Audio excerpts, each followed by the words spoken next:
Well, today is a day of educated shoppers, and that should go for our gardeners as well and the consumer choices that you make. And I'm sure you've noticed lately, going to a retail garden center, you see all kinds of choices, more and more than we've ever seen before. And that also is true to the fact of various types of turf grass seed that you'll see on the market this year. Now, probably during the next few weeks, you're going to be finishing up overseeding your cool season grass like fescue to get a little bit thicker stand. And some of you will be contemplating the fact of seeding various types of warm season grasses when our temperatures warm up.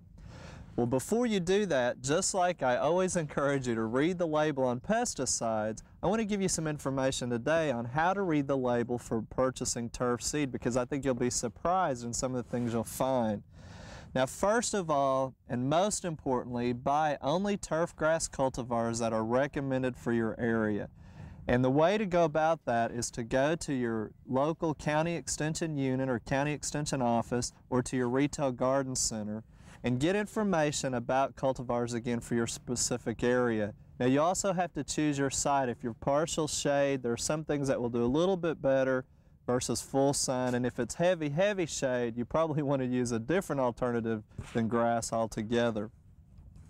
And know too that some grass cultivars are only available in vegetative means, and that's usually where we talk about Bermuda grass types. Most of the new ones that are being released are not available through seed. You can only get them either by sprigging, plugging, or adding sod, and that way you get the true to type form. So if you check your information and you see that it's only available vegetatively and somebody's selling it as seed, you better think again, because something's not right in that particular format. And really, the types of Bermuda grass seed that are available are very limited as far as what's recommended for Oklahoma, and we'll talk about that a little bit more. Also, if you go up to a garden center and they're selling out of pre-packaged bags or out of the barrel, and really the reason for that is to help you in the quantity, because you may not need a 25 or 50 pound bag, I would definitely encourage you to ask for further label requirements or information so you can find out more about that particular cultivar. And this year we're going to see more and more of higher grade standards set for turf seed thanks to the Lawn Institute seal of approval. And basically this organization is a nonprofit organization trying to promote education and higher standard quality for the turf industry. And so some of the bags you'll see this year might have that seal of approval. And also there's some states that have their own registration requirements, especially states that grow the seed, and you'll notice that on the label. Well, let's actually look now at a label and go over some of the things that you might see. First of all, hopefully you'll see the name of the seed variety. Each kind of the lawn seed is listed by its percentage weight in the box or bag. And you'll see in this particular example, Kentucky bluegrass, it's about 80%. And then we have 10% perennial ryegrass, so this is actually a lawn mixture the way it's sold. Then to the right of that, you always want to look very importantly for the seed germination. Here we have 80 and 85% germination rate, and obviously the higher the percentage, the better. I think what will be a surprise to many people is that there are also other listing of crop seed in this particular package. You'll see a percentage here, it's 1.69%, and that's other lawn seed types other than the named cultivar that you're purchasing. And here, the lower the percentage, the better in this particular case. And you'll also have a little bit of weed seed contamination, so look at the percentage. Again, the lower the number, the better. And it's just common sense that it would be very difficult to get all weed seed excluded from cultivars that's being sold. Now, be very careful under the noxious weed listing. Most of them are going to be a 0%, but some states are very particular about particular weeds that are coming into their state, and that's why this one is listed.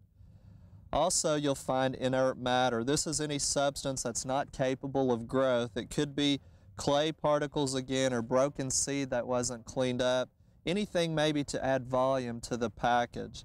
And then at the bottom, you'll get other information on the label like the producer, distributor, origin of growth, etc. Now, I brought along some examples here to emphasize the points on how you should read the label. Here is a box of what is sold as an environmental blend. If you look, it's called a turf type tall fescue. but that doesn't really tell us what the cultivars are. So you need to look at the label, and this one is very good in specifics because it tells us of this turf fescue blend we have Monarch, Tomahawk, and Silverado tall fescue, again with the specific information that we talked about. Now this seed was grown in Oregon because of their cooler temperatures, and that's what fescue likes, so it's easy for us to get good seed production in those states. And these cultivars are listed on some of the fact sheets recommended for Oklahoma, so we'd be in good shape with that particular wine. But compare that now to the next one, which is also sold as a grass seed mixture, and it tells you that you have a percentage of annual rye, a percentage of perennial rye, creeping red fescue, and Kentucky bluegrass. But if you'll read a little bit further under the asterisk, the variety is not stated. Again, it's grown in Oregon, but we don't know the particular cultivar. It's just a general name of that particular type of grass, so we could get in trouble there for not knowing an example or cultivar that might be better adapted for Oklahoma. So it's a little bit more risky, and that's why it's important to read the bag. Now, probably the most common mistake that we get is with Bermuda grass. Here we have one that's sold as Bermuda grass Hold. It tells us that we have 98% pure seed, and we read on through the label a little bit more. It never really tells us a cultivar again, other than the fact that it's grown in Arizona.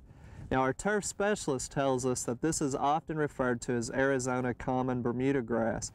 We can also have a common Bermuda grass in Oklahoma that's more adapted to our conditions, but this particular one gets us in trouble a little bit because it's grown in Arizona. They don't have the cold stress that we do, so when we plant it in Oklahoma, a lot of times we get spring dead spot on it because of the cold or the lack of cold tolerance.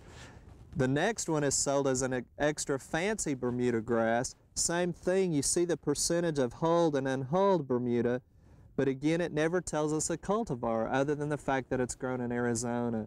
Really, to be quite honest with you, there's only one type of Bermuda grass that's sold that's recommended as a seed for Oklahoma at the present time, and that is Guyman.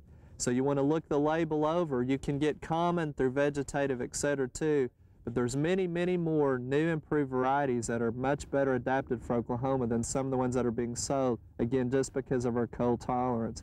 So read the label, make sure you're getting things and match them up according to our directions. And throughout the season, we'll be talking about some of the varieties of grasses that really are well adapted to Oklahoma conditions.